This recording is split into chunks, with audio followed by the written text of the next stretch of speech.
이해훈 기획예산처 장관 후보자를 둘러싼 논란이 연일 번지며 여권에서도 우려의 목소리가 잇따르고 있는데요. 민주당은 당내 비판 자제령을 내렸습니다. 국민의힘은 인사검증에 실패라면서 이틀 청문회를 예고했습니다. 보도에 김준하 기자입니다. 보좌진에 대한 갑질 폭언 논란이 불거졌던 이해훈 후보자. 과거 이슬람 비하 발언과 부동산 투기 의혹까지 터져나왔습니다. 이 후보자의 배우자가 인천국제공항 개항을 앞두고 영종도 일대 땅을 사들여 막대한 차익을 얻었다는 의혹에 더해 새누리당 의원 시절 이슬람교도는 알라의 명령을 행하기 위해 살인과 테러, 폭력을 행하는 사람들이라고 표현한 것도 문제가 된 겁니다. 일부 언론에선 이 후보자가 과거 미국 유학 시절 본인과 배우자의 명의로 서울 지역 상가를 대거 사들이고 이윤을 남겨 이른바 상가 쇼핑에 나섰던 게 아니냐는 의혹도 제기됐습니다. 이 후보자는 청문회를 통해 국민들께 설명하겠다는 입장을 밝혔습니다. 이딴 의혹들에 여당에서도 공개 사퇴 요구가 나왔고 잘한 인사는 아닌 것 같다는 우려가 공개 표출됐는데 민주당 지도부는 함구령을 내렸습니다. 대통령께서 국민과 언론 또 국회의 철저한 검증을 요청하신 만큼 후보자에 대한 당내의 개별적 언급들은 좀 자제하는 게 좋겠다라는 생각을 좀 갖고 있습니다. 그러면서 대통령실의 검증 기능을 비판할 거면 본인들이 그동안 한 검증부터 사과해야 한다며 국민의힘을 겨냥했습니다. 박지원 의원은 국민의힘이 자신들이 먹던 우물에 침을 뱉는다고 비판했습니다. 그러나 국민의힘은 인사검증에서 논란이 반복된 건 무능이거나 고의라며 이번 일은 대통령실 공직자 인사검증 단계에서 이미 걸러졌어야 할 사안이라고 압박했습니다. 더 이상 청문회로 시간을 끌 문제가 아닙니다. 이 후보자는 논란이 더 커지기 전에 스스로 사퇴하는 것이 최소한의 책임입니다. 야당의 맹공의 이해훈 후보자는 옛 동지였던 국민의힘 의원들에게 구명 요청 전화를 돌린 걸로 확인됐습니다. 연일 공세 수위를 높이고 있는 국민의힘은 이 후보자의 갑질 의혹 규명을 위한 이틀 청문회 추진 방침을 세운 걸로 확인됐습니다. 연합뉴스TV 김준하입니다. 이해훈 기획예산처 장관 후보자 측이 최근 불거진 야권 대상 구명 요청 보도에 대해 사실이 아니다라고 해명했습니다.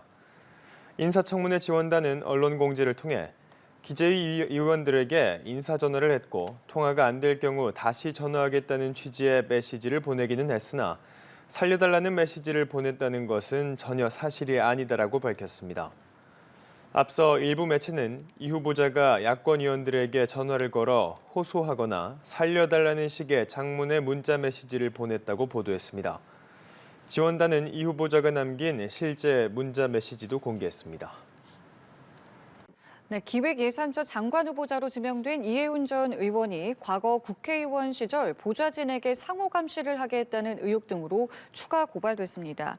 이종배 서울시 의원은 오늘 이 후보자가 보좌 직원에게 비판 댓글을 지우게 하고 상호 감시를 지시한 것, 또 삭발을 강요한 것이 사실이라면 직권남용, 강요, 협박이 될 수 있다며 고소장을 제출했다고 밝혔습니다. 이 시의원은 지난 2일에도 이 후보자가 국회의원 시절 인권 직원에게 폭언과 인격 모독을 했다는 의혹에 대해서 고발장을 제출했습니다. 네, 갑질 등의 의혹이 불거진 이해훈 기획예산처 장관 후보자를 두고 여야는 주말인 오늘도 공방을 이어갔습니다. 국민의힘 박성훈 수석 대변인은 논평을 통해서 공개된 녹취록 속 이 후보자 언행은 질책을 넘어서 인격을 짓밟는 언어폭력의 극치를 보여준다며 지금이라도 청문회 준비를 멈추고 정계를 떠나야 한다고 주장했습니다. 반면 더불어민주당 백승아 원내대변인은 기자들에게 이 후보자는 국민의힘이 5차례 공천했던 인물이라면서 이 모든 책임과 비난을 정부에 돌리는 건 누워서 침 뱉기 격이라고 반박했습니다. 네, 국민의힘 주진우 의원이 이해훈 기획예산처 장관 후보자 배우자의 부동산 등기부 등본 등을 공개하며 명백한 부동산 투기라고 주장했습니다. 주 의원은 이 후보자 배우자가 2000년 1월 인천 중구 중산동의 잡종지 약 2,000평을 매입했다면서 공시지가로는 13억 8,800만 원이었다고 밝혔습니다. 자, 이어서 2006년 12월 해당 토지는 인천도시개발공사 등에 수용됐고 수용가는 39억 2,100만 원이었다면서 서울 사는 이 후보자 부부가 인천 잡종지를 매입할 이유가 없고 공항 개발로 인한 시세 차익을 노린 명백한 부동산 투기라고 비판을 했습니다.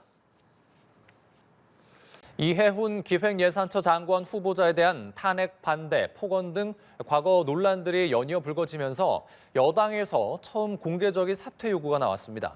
차기 여당 원내대표 선거 주자들도 우려를 표하고 나서면서 여당 내 기류도 조금씩 변하는 분위기입니다. 보도에 김준하 기자입니다. 이해훈 후보자의 부적절한 처신에 대한 추가 폭로는 지속됐습니다. 보좌진에 폭언을 했다는 파문에 이어 또 다른 갑질 의혹도 잇따랐습니다. 자택 프린터가 고장났다며 수리를 요청하는 등 보좌진에게 사적인 심부름을 지시했고 아들의 공항 픽업도 시켰다는 추가 폭로가 제기됐습니다. 2016년 새누리당 방미 특사단으로 미국을 방문할 당시 이코노미석 티켓을 비즈니스석으로 업그레이드해달라고 당에 거세게 항의했다는 보도도 나왔습니다. 급기야 이재명 대통령의 깜짝 발탁 인사를 놓고 여당 내에서도 처음으로 공개 사퇴 요구가 터져나왔습니다. 민주당 재선 장철민 의원은 이 후보자를 향해 사람에게 저런 말을 할 수 있는 사람은 어떤 공직도 맡아선 안 된다고 비판했습니다. 그러면서 모든 국민 노동자에 대한 폭력이자 모든 공무원에 대한 갑질이라며 사퇴를 촉구했습니다. 차기 원내대표 주자들도 공개적으로 우려를 표했습니다. 진성준 의원은 계엄 찬성 전력과 갑질 문제 등을 청문회 과정에서 점검해야 한다며 꼼꼼한 검증이 필요하다는 의견을 밝혔고 인사권은 존중돼야 된다고 마땅합니다만 저는 잘한 인사다 하는 생각은 별로 안 듭니다. 솔직히. 백혜련 의원도 험난한 청문회를 예상했습니다. 이해훈 후보자가 내란에 관련해서도 또 이제 사과를 하셨는데 그 부분도 마찬가지로 그 사과 한 번으로 끝날 수 있는 문제인지는 앞으로 좀 청문회까지는 저는 봐야 된다고 생각합니다. 박정 한병도 의원까지 사파전 구도 속에 누가 되든 당장 이 후보자 청문회를 이끌어야 하는 어려운 과제를 안게 됐습니다. 5개월짜리 중간 개투 위원이 되려고 합니다. 제 역할은 당의 혼란을 정리하고 조속한 내란 종식과 지방선거 승리 그리고 민생 경제를 이해훈 후보자를 향한 공세를 더욱 강화하고 있는 국민의힘은 더 험한 것이 나오기 전에 사퇴하라고 촉구했습니다. 지도부는 검증 과정을 뚫고 나오는 건 이 후보자 몫이라는 신중한 입장입니다. 연합뉴스TV 김준하입니다.